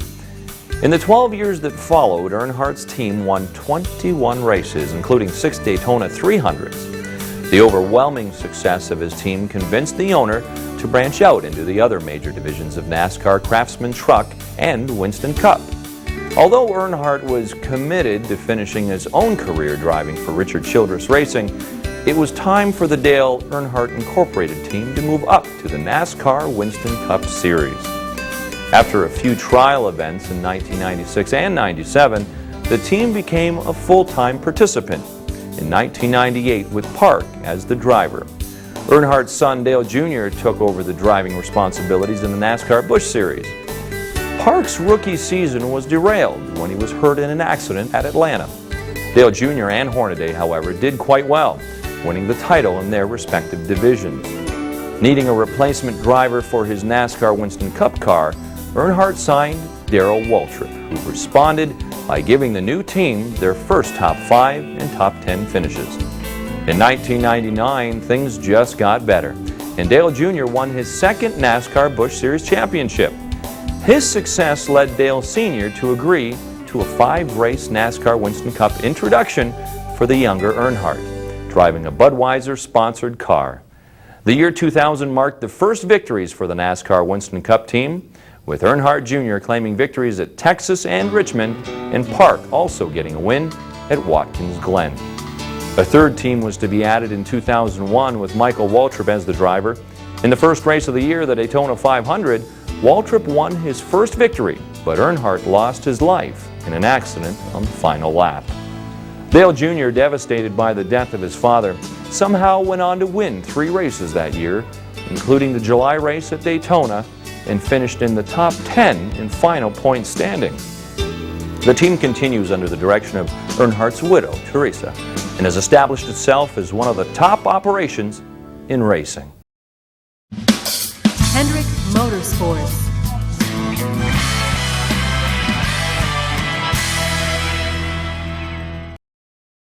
When car dealer and former boat racer Rick Hendrick formed his own stock car team in 1984, he hired the best people he could to make his dream a reality. Legendary crew chief Harry Hyde was picked to build up the team, and Jeff Bodine, a former standout in modified racing in the Northeast, was chosen as the driver. With all the other great teams out there under names like Johnson, Melling, Childress, and Moore, the new Hendrick team faced a monumental task, but they faced it well. And in just their 8th start, Bodine drove to victory lane. This was the beginning of the great team known as Hendrick Motorsports. Hendrick beefed up his facilities and crew for the 1986 season and added Tim Richmond as a second driver. That year, the duo won 9 out of 29 races. Hendrick, not one to rest on his laurels, continued adding to his organization, and by 1987 was fielding as many as 5 cars in a single race. Darrell Waltrip and Benny Parsons were added to the stable of drivers, and Hendrick Motorsports became a very formidable opponent. In the early 1990s, Hendrick made one of his best acquisitions, Jeff Gordon. Gordon had been phenomenal in USAC open-wheel racing and moved to NASCAR in 1990. He drove Fords for Bill Davis Racing in 1991 and 92, but moved into a Hendrick Chevrolet for his debut race in the 1992 season finale at Atlanta. Gordon won Rookie of the Year honors in 1993 and picked up his first 2 victories the next year. In 1995, he won the team's first championship title. The following year, Terry Labonte added another Winston Cup title to the team. This was only the second time in NASCAR history that an owner had won back-to-back titles with different drivers. Gordon would capture 2 more championships in 1997 and 98, except for Dale Earnhardt's stretch of 4 titles in 5 years from 1990 through 94. It was the best performance since David Pearson did it back in 1966, 68, and 69, winning 3 titles in those 4 years. In 1995 and 96, Hendrick Motorsports won 22 out of 62 races, including 4 events during 1996 in which their teams finished first and second. Hendrick faced a personal setback in 1996 when it was discovered that he had leukemia. During his battle with the disease, he witnessed one of the best races ever for his team, the 1997 Daytona 500, when his cars took first, second, and third place. After his recovery, Hendrick again took it all when Gordon won the 2001 Winston Cup Series championship. In 7 years, Hendrick's teams won the championship an astounding 5 times. Going into 2003, Hendrick Motorsports claimed 109 Winston Cup victories, 3rd on the all-time list. Junior Johnson Racing.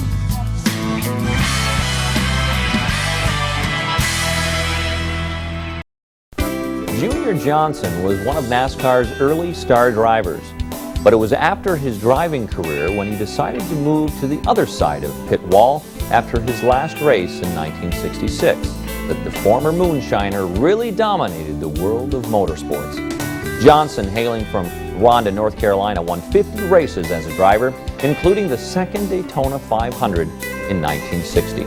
He thrilled crowds with his wide-open style, but as a team owner, Johnson enjoyed even better success, winning 139 races and 6 championships.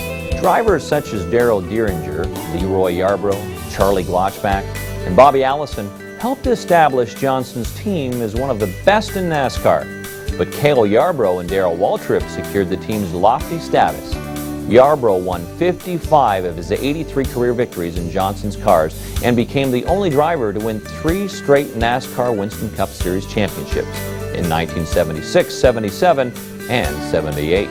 Waltrip won 43 of his 84 career victories and took championship honors in 1981, 82, and 85, driving for Johnson as well.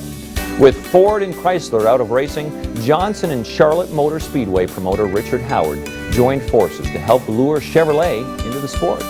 Johnson is also credited with getting officials of R.J. Reynolds Tobacco Company, makers of Winston cigarettes, together with NASCAR officials, setting up one of the most successful partnerships in all of American sports. In 1996, Johnson sold his operation to Brett Bodine and disappeared from the NASCAR scene. Richard Childress Racing.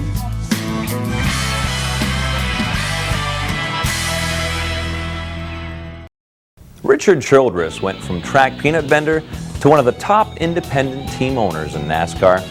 Childress used to sell peanuts and watch races at Bowman Gray Stadium in Winston-Salem, North Carolina. He started his NASCAR career working on cars and driving them on the quarter-mile paved track that surrounded a football field. In 1972, with longtime friend Tim Brewer, Childress started racing NASCAR Winston Cup Series stock cars. In the 7 years that followed, they became one of NASCAR's premier independent teams. But Childress, although highly skilled as an organizer and manager, was not the driver he needed to be in the competitive ranks of NASCAR's elite. Realizing this, Childress stepped back from driving to focus on running the team. But now they needed a driver. Childress recruited a bright young star to finish the last 11 races of the 1981 season, Dale Earnhardt, whose 1980 championship ride with Rod Osterlund had come unraveled. After season's end, Childress encouraged Earnhardt to accept an opportunity to drive for the more established Bud Moore team, which benefited from a significant factory contribution. Stuck without a driver again, Childress hired up-and-coming Ricky Rudd. Together for 2 seasons, Childress and Rudd saw success. Their first win came at the Riverside track in June of 1983, and another victory followed in the fall at Martinsville. Finally, things were starting to work for Childress. In 1984, Earnhardt and Childress were reunited, and things really took off. Earnhardt wasted no time in grabbing victories at Talladega and Atlanta. But that was just a warm-up. With Earnhardt as his driver, Childress saw 6 NASCAR Winston Cup Series championships. In that time, first with sponsorship from Wrangler Jeans and later from General Motors' GM Goodwrench brand, RCR grew and evolved into one of the best in the business. A second car was added, with Mike Skinner being promoted from Childress' NASCAR Craftsman Truck Series championship winning team. Even though he had formed his own race team, Dale Earnhardt Incorporated, Earnhardt intended to finish his career driving Childress's cars. The end came tragically and prematurely when Earnhardt was lost at Daytona in February 2001. Rookie Kevin Harvick, driving for the NASCAR Busch Series entry in the Childress stable and scheduled to drive a third RCR Cup entry in 2002, was picked to drive the cars that had been prepared for Earnhardt. He turned in a stellar performance, winning 2 races and finishing in the top 10 final point standings. He also ran full-time in the NASCAR Busch Series car, winning that series championship and thus giving Childress championship titles in all 3 of NASCAR's top divisions. The third team came online as scheduled in 2002 with Jeff Green, the driver. Robbie Gordon replaced Skinner in the number 31 RCR Chevrolet, and Harvick continues to drive the GM Goodwrench entry, which has carried the number 29 instead of Earnhardt's famous number 3. The Childress-Earnhardt tandem remains one of the most lucrative owner-driver relationships, with earnings of over $54 million. Racing in the new millennium.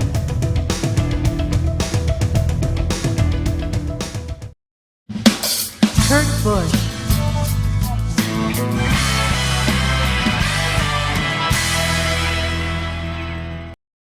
In September of 2000, Kurt Busch made his first Winston Cup Series start, driving a Roush Ford at Dover. He performed well enough in that race to convince Roush that the Winston Cup Series is where he belonged. So while most drivers had to first pay their dues by moving up through the Busch Series ranks, Busch jumped full-time into the Winston Cup Series with minimal experience. Busch responded by finishing second in the Rookie of the Year competition. Now, Busch knew that he needed to gain as much experience as possible to have a successful second year in NASCAR's top series. His prayers were answered when Roush shuffled his teams up before the 2002 season even started. Busch's team went to Mark Martin, and Martin's team went to Busch, along with crew chief Jimmy Fennick.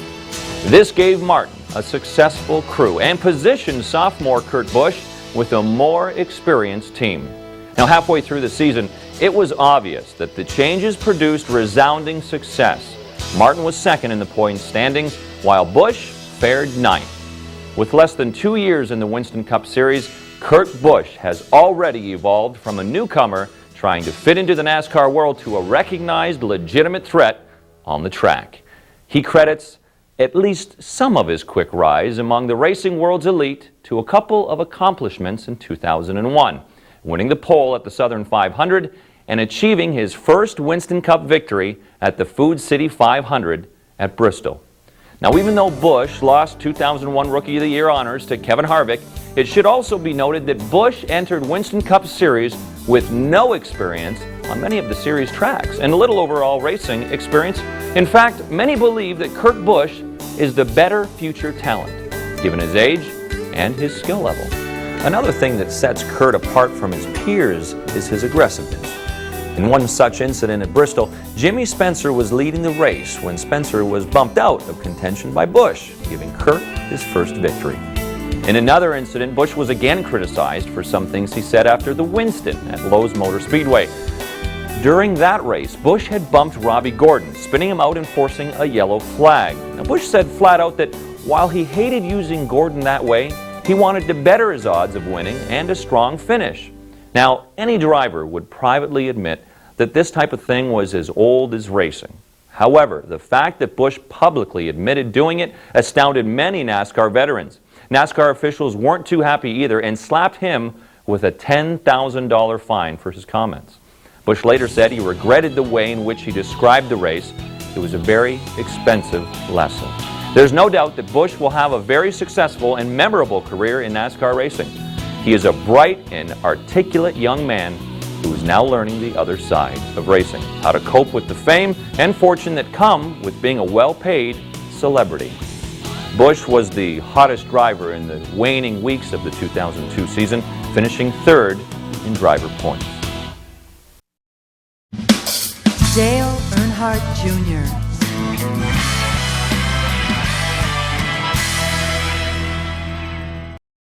Dale Earnhardt Jr. has led a life that is both charmed and tragic.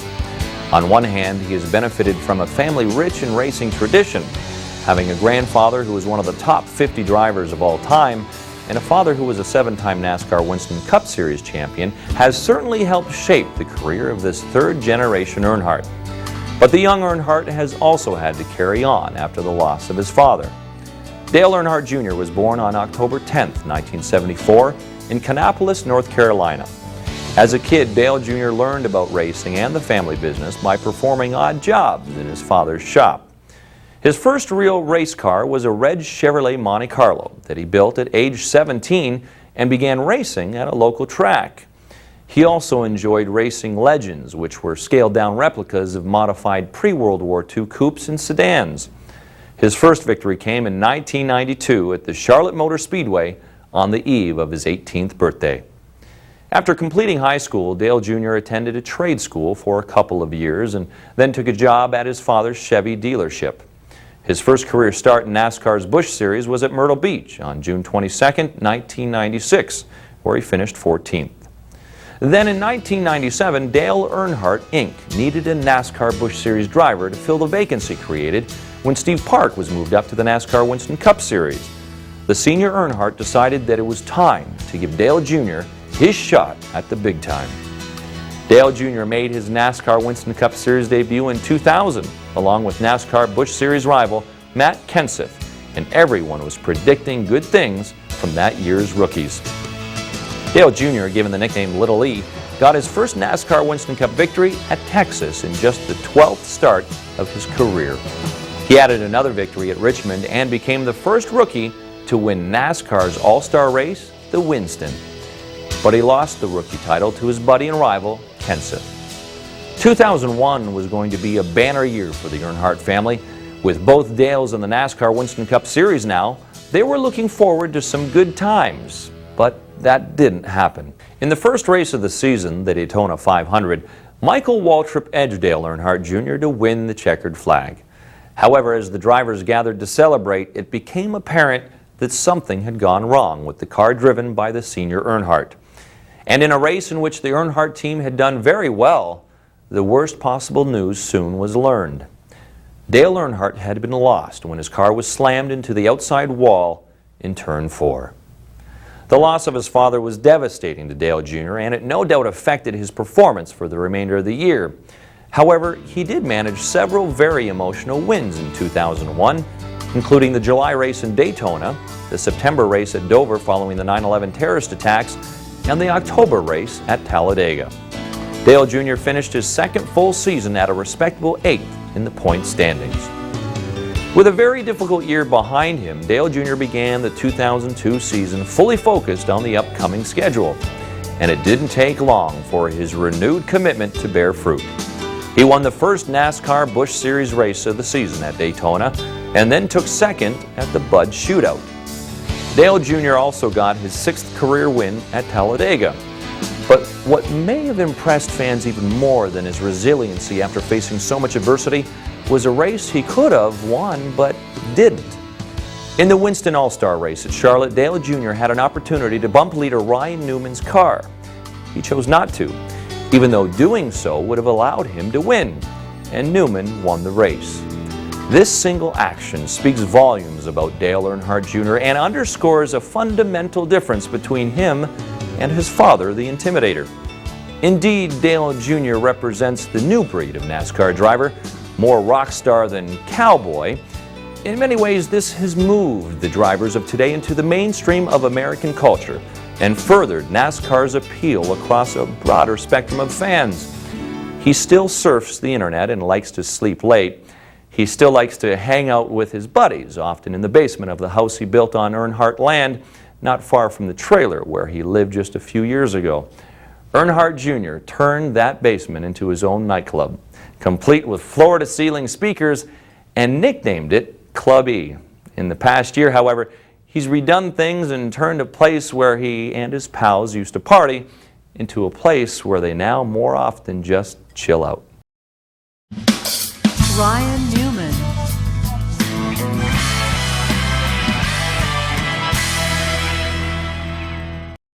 Indiana native Ryan Newman is a force to be reckoned with. Although a virtual unknown just a few short years ago, Newman rose to the Winston Cup Series with nearly perfect performance. In fact, during the first half of the 2002 Winston Cup season, the only thing Newman didn't do was win a points race. In spite of that, he entered the season's second half sitting in 12th place in the standings with 2 poles.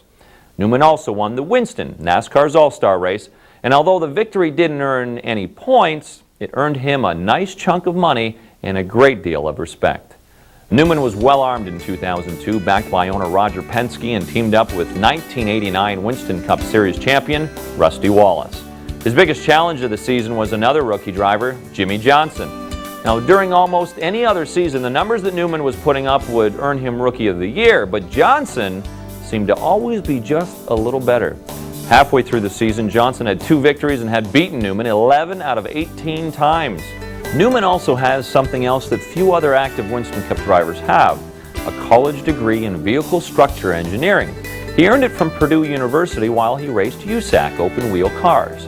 Now, Newman is a prototype for the new breed of NASCAR driver, intelligent, soft-spoken, hard-working, and technologically savvy. His engineering background and fundamental understanding of principles such as aerodynamics should pay big dividends throughout his career.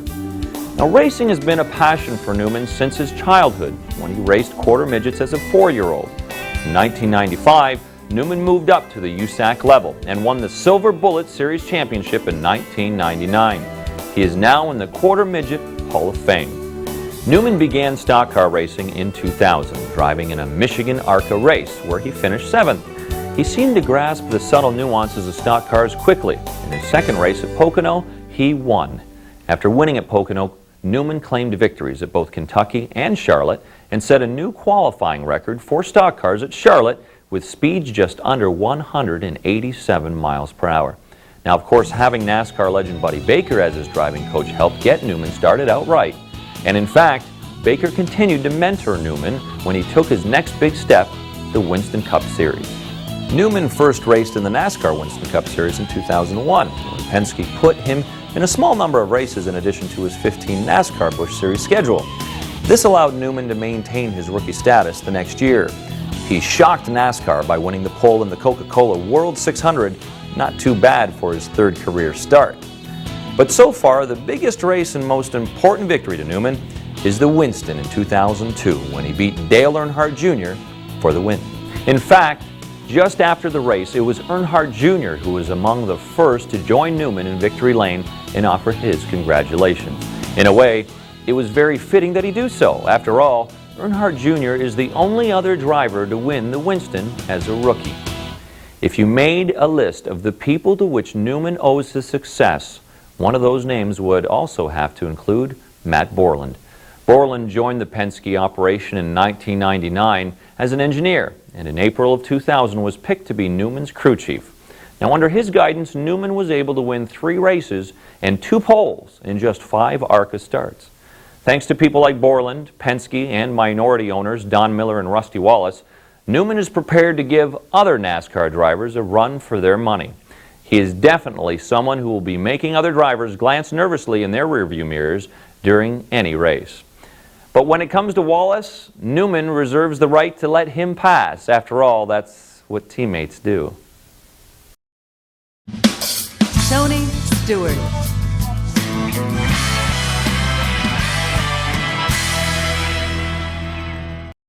Some people have the type of personality for which there's no middle ground.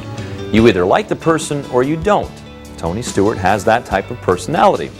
It's Stewart's approach to life that makes him such a closely observed figure.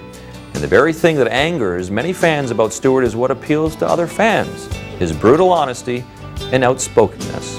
It's something that has caused problems for him in the past, especially with the media. The fact is that when you ask Stewart a question, you will get an honest answer. He doesn't hold anything back, on or off the track. But regardless of whether you like or dislike Stewart, you can't argue with his success. Winner of the 2002 Winston Cup Championship, this driver began collecting victories early in his career and at an amazing pace. Stewart of Rushville, Indiana, first gained success racing open-wheel cars on dirt and paved ovals. He won USAC's Triple Crown, collecting titles in sprint cars, midgets, and Silver Crown machines in 1995. Following the career path of his idol, A.J. Foyt, Stewart started on the pole in the 1996 Indy 500 and won the 1997 Indy Racing League Championship. But he moved to NASCAR racing in 1998, competing in 22 Busch Series events while he ran a full IRL schedule. The next year, team owner Joe Gibbs signed Stewart to drive the Home Depot-sponsored Pontiac full-time in the NASCAR Winston Cup Series. Stewart responded with one of the most amazing rookie years in NASCAR history. With 3 wins, Stewart finished 4th in the final standings. He was a shoo-in for Rookie of the Year, and his infectious success on the track carried over to teammate Bobby Labonte, who won 5 races in his best year up to that point. But this was just the beginning for Stewart. In 2000, he further impressed the racing world with 6 victories and a 6th place finish in the final standings as his teammate Labonte won the championship title. In 2001, Stewart won 3 more races and improved on his consistency and chased Jeff Gordon to the championship. The next season, he held off a late charge by veteran Mark Martin to capture the title. Stewart's hero, Foyt, and Mario Andretti have won both the Daytona 500 and Indianapolis 500. Stewart has yet to get a victory in either classic event, but he has done something Foyt and Andretti never achieved: championship titles in major IndyCar and stock car racing. There is no doubt that Stewart will be a major factor in the new millennium. When we began the History of NASCAR DVD project, we soon realized that we had undertaken something that would become much bigger than originally planned. That is because NASCAR itself encompasses so much: the races, the drivers and their families, the tracks, the crews, and so much more, that any attempt to chronicle its origins and subsequent evolution must by necessity be grand in design. What we have created through the insight and talent of renowned automotive writer David Green offers the very best of NASCAR. In the final analysis, we have only scratched the surface, but we have done so in a way that brings you the greatest drivers, the most exciting races, and the truly significant events in over a half-century of NASCAR's existence. We believe that our History of NASCAR offers something for every level of racing enthusiast. Those new to the sport will learn about the people, places, and events that make up this fast-paced sport. True aficionados will be treated to rare footage and interviews with NASCAR's elite. In this event, everyone's a winner. Look for your History of NASCAR 12-volume DVD collector series at retailers near you.